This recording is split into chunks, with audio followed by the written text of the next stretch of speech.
What are the requirements? What are the eligibility criteria? Simple. They are very simple. You must have 55% of marks in 12th, more than 50% marks in your graduation. They don't see percentages.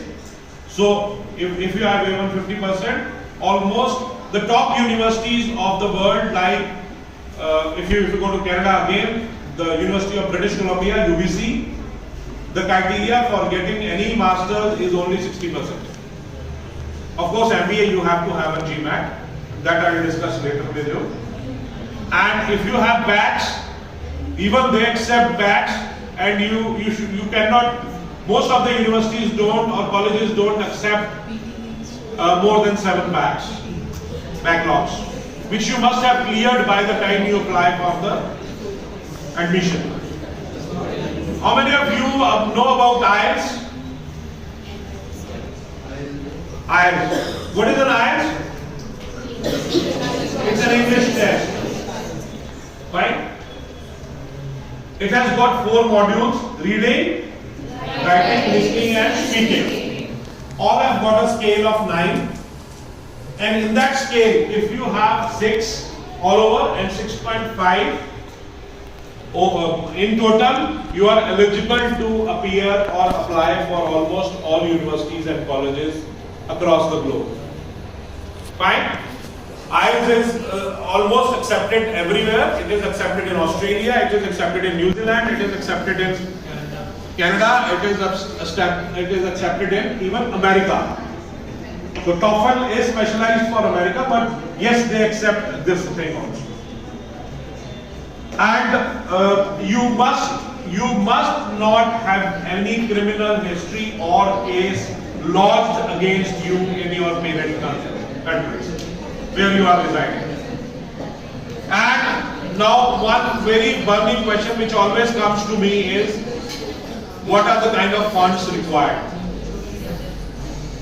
If you want to study in Canada or in US or in Australia, what are the kind of funds required? The thumb rule says you must have 1 year of study and stay expenses in your account. Either it can be your father's account or any relative's account or your account, but the relative has to have a blood relation with you. You have to prove that they are your relative, and you have to show that the funds have come from the legitimate source, and you have to show what is the income process of that person from whom you are taking the funds, who will be paying your fee.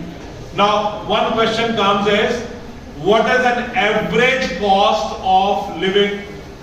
Let's again take a sample country as Canada. How many of you are actually planning to go to Canada?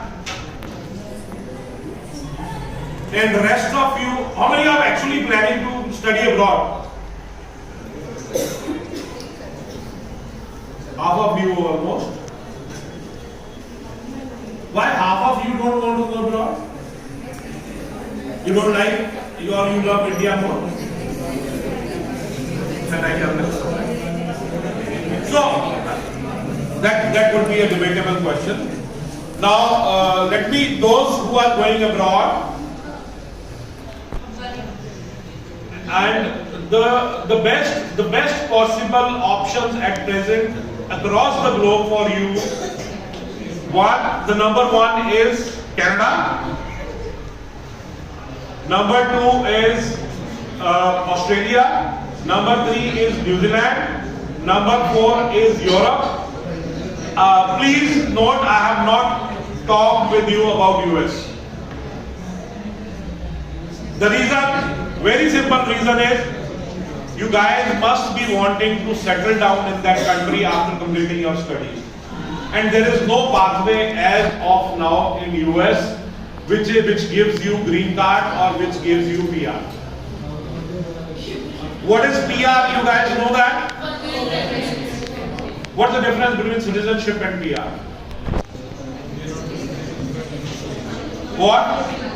Basically, citizenship gives you the right to you are actually citizens of that country, but PR just gives the right to stay there. No. Anybody else? What is PR? What do you think is the difference between PR and citizenship? green card and citizenship of America. Anything like that. Permanent residency means the definition is you have all the rights, you have all the fundamental rights of a citizen other than two rights, that's to vote and to stand for elections. Other than that, you have the access to all kinds of facilities that are provided by that country to its citizens. Like an example, I'll again take Canadian example because the Canadian are the one of the most thought of country at present in the world. I hope you guys understand one thing. Your generation has got a golden advantage. You are born in a time when Canada is open. The same case which was there with my generation, when I was your age, US was open. And we never deliberated that we can go to US. And most of us today regret that we could have explored the US options. It was so easy to go. The same is condition with you for Canada. Another 5 years, Canada is not going to be the same. Canada is also going to tighten its grip around its PR processes and other things. Take it in writing with me that in 2026, the situation will be drastically different. So it's a very big advantage for you guys that if you want to go and work in an economies like Canada, Canada is a G7 economy. I hope you guys know it's a second largest, it has got a second largest pool of oil in the world. Canada is one of the biggest oil producing countries in the world and they are a surplus economy.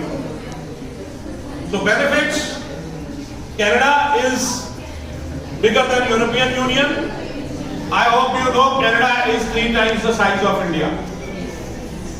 GDP I have already discussed with you, and it offers a minimum wage rate of $15 per hour.